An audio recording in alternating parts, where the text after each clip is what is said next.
Olá, vamos continuar o nosso estudo falando aí do Código Civil Brasileiro, estudando o artigo 11 do nosso Código. Hoje nós vamos falar dos direitos da personalidade, capítulo 2 do Código Civil Brasileiro. Diz o artigo 11 do nosso Código, com exceção dos casos previstos em lei, os direitos da personalidade são intransmissíveis. Não são intransmissíveis. Não transmitem. E irrenunciáveis. Não podem ser renunciados, não podendo o seu exercício sofrer limitação voluntária. O exercício do direito da personalidade não pode exercer limitação voluntária. Isso quer dizer o quê? Que o direito da personalidade é patrimônio jurídico perpétuo. É patrimônio jurídico perpétuo. É patrimônio jurídico mínimo. É o mínimo que o ser humano tem. O direito da personalidade é inerente à própria condição humana. O direito da personalidade é inerente à própria condição humana. Novamente, com exceção dos casos previstos em lei, os direitos da personalidade são intransmissíveis. Não se transmite, com exceção, os direitos da personalidade. Você não pode renunciar ao direito da personalidade. São direitos da personalidade. São direitos personalíssimos. Os direitos da personalidade são inerentes aos homens. Os direitos da personalidade são direitos garantidos pelo Estado. Direitos mínimos garantidos pelo Estado. Características do direito da personalidade. Geral, generalidade. O que quer dizer? Ligam à própria condição humana. Eles estão ligados à própria condição humana. Extrapatrimoniais. O que quer dizer? Na verdade, não tem correspondência econômica direta. Os direitos da personalidade são de características extrapatrimoniais. Não tem correspondência econômica. Por isso que não podem ser transmitidos. Não podem ser vendidos. Outra característica dos direitos pessoais, direitos da personalidade, são absolutos. São absolutos. O que quer dizer isso? Devem ser respeitados por todos de forma absoluta. Deve ser respeitado por todos de forma absoluta.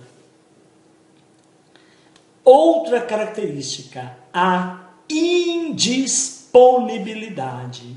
Você não pode dispor dos direitos da personalidade. Não podem ser abandonados em favor de outrem. Exemplo, direito autoral, direito de imagem. Vamos lá. Outra característica, a imprescritibilidade. Imprescritíveis. Os direitos da personalidade são imprescritíveis. O que quer dizer isso, professor? Não há prazo para o seu exercício. Não se esqueça que os direitos da personalidade são intransmissíveis. Embora gerem direitos, reflexo e tutela aos parentes legítimos, a regra é a sua intransmissibilidade. Irrenunciáveis. Não há como renunciá-los. Está bem claro aí no artigo 11 do Código Civil. Essenciais. Os direitos da personalidade são essenciais. Possuem preemência em relação aos outros direitos de ordem patrimonial. Os direitos da personalidade são vitalícios. O que quer dizer isso, professor? Acompanham o seu titular desde a concepção até a sua morte. Nós temos a exceção, pós-morte, direito de imagem e direito de honra, que nós falaremos mais adiante. O artigo 11 diz o seguinte: com exceção dos casos previstos em lei,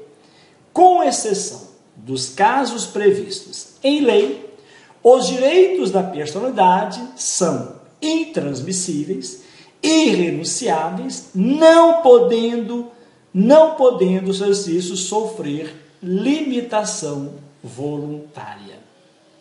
Novamente, não se esqueça, são irrenunciáveis e intransmissíveis.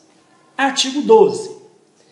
Pode-se exigir que cesse a ameaça ou a lesão a direitos da personalidade e reclamar perdas e danos sem prejuízo de outras sanções previstas em lei. Qualquer lesão ao direito da personalidade, o lesado pode reclamar perdas e danos, sem prejuízo de estar cobrando outras sanções previstas em lei.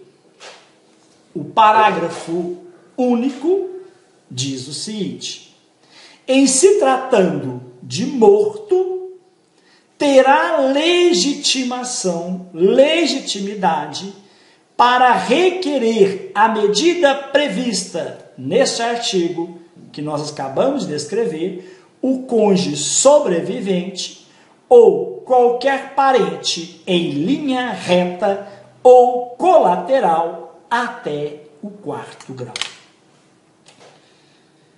Sobre o parentesco, linha reta e linha colateral, eu vou dar pequenas palavras, pequenas informações, que nós vamos estudar isso mais adiante.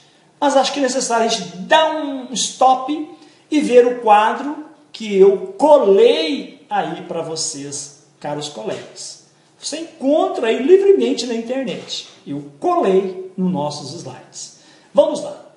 Você acompanha no quadro aí para mim? Tem aí parentesco, pessoa, linha reta. Quando for ascendente, você tem 1º grau, pai, 2º grau, avô, 3º grau, bisavô. Lembre-se que eu estou falando da linha reta ascendente. A linha reta descendente, você tem filho, 1º grau, neto, 2º grau e bisneto, 3º grau. Você tem aí um quadro mais detalhado ainda, aonde mostra para você ascendente, descendente da linha reta. Vamos lá. Eu, depois filho, 1º grau, neto, 2º grau. Depois você tem eu, pai, 1º grau, avô, segundo grau e bisavô, terceiro grau. Você tem também aí os parentes colaterais. Vamos lá. Eu, depois, colaterais. Irmão, segundo grau. Tio, terceiro grau. Tio-avô, quarto grau. Sobrinho, terceiro grau. E primo? Primo é de quarto grau. Não tem primo segundo grau, primo terceiro grau, como costumam dizer. Mais um quadro também, vocês estão vendo que eu citei o artigo 1591, 1592, que nós vamos estudar futuramente. Só para a gente, já que a gente está verificando, visualizando o quadro, vamos lá comigo. O artigo 1591 diz o seguinte: são parentes em linha reta as pessoas que estão umas para com as outras na relação de ascendentes e descendentes. Então, eu, filho, primeiro grau, neto, segundo grau, pai e mãe, primeiro grau, avô, segundo grau, bisavô, terceiro grau. Depois, tio, terceiro grau, irmão, segundo grau, sobrinho, terceiro grau, tio-avô, segundo grau, primo, tio-avô, quarto grau e primo, quarto grau. Ok? Agora, temos aí mais informações completas. Outro quadro.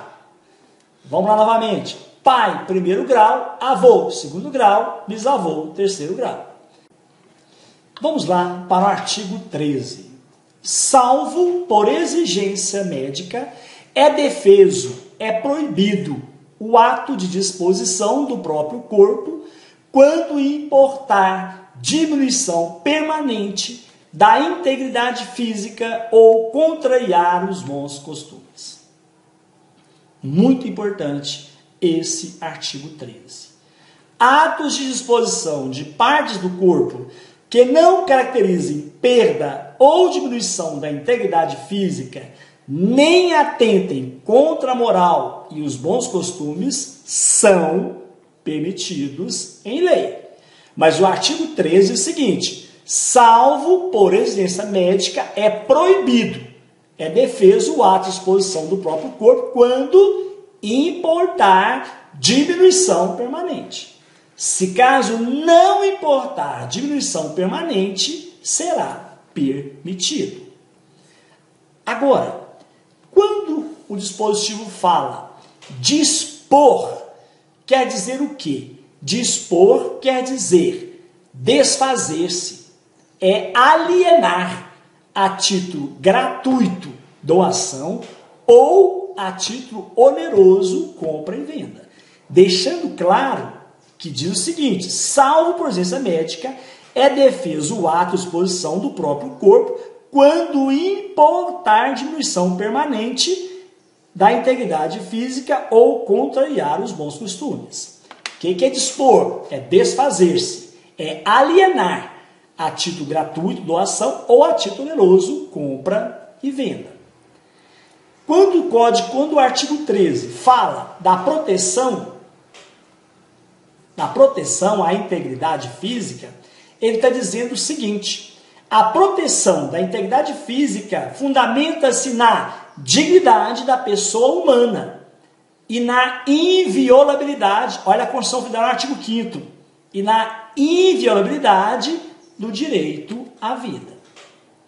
Meus caros, o ato de disposição que não acarreta diminuição permanente da integridade física e não atenta contra os bons costumes é permitido. Preste bem atenção, que não acarreta diminuição permanente da integridade física e não atenta contra os bons costumes é permitido. Disposição de cabelo, unha, leite materno, não há diminuição, não acarreta diminuição permanente. Outra informação: se houver exigência médica, o ato de disposição também é admitido. como a extração de um órgão ou tecido comprometido por uma doença. Ou ainda, a necessidade de amputação de um membro. Nestes casos, olha a diferença. É possível a disposição porque a vida e a saúde são igualmente os interesses protegidos. O ato de exposição é permitido para fins de transplante na forma estabelecida em lei especial. Agora, o que é transplantar? Transplantar é transferir de uma parte para outra do mesmo indivíduo ou de uma pessoa, viva ou morta, para outra. Você pode recorrer à Lei 9.434, de 97, que ela vai dizer o seguinte, lá no seu artigo 9º, é permitido à pessoa juridicamente capaz dispor, desde que gratuitamente. Pode expor, desde que seja gratuitamente, de tecidos, órgãos e partes do próprio corpo vivo para fins terapêuticos. Ou para transplantes em cônjuge, marido ou mulher, companheiro, companheira, ou parentes consanguíneos até o 4º grau, ou em outra pessoa, mediante o que? A autorização judicial.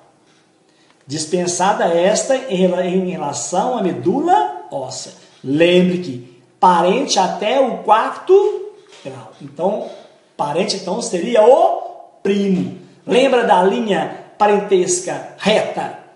Eu, filho, neto. Eu, pai, mãe, avô, bisavô. Colateral, eu, irmão, sobrinho, tio, tio-avô, primo, 4º grau. Ok? Muito bem. Vamos lá então.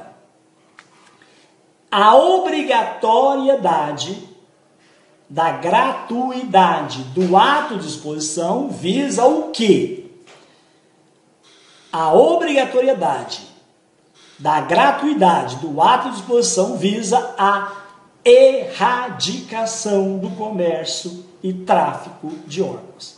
Já imaginou se fosse permitido a venda de órgãos? Que loucura seria?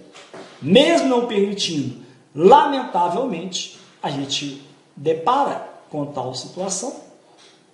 Meus caros, eu vou dar uma pausa nesse vídeo e no próximo nós continuaremos nosso estudo, estudando o parágrafo único do artigo 13. Um grande abraço, fique com Deus, continue estudando conosco.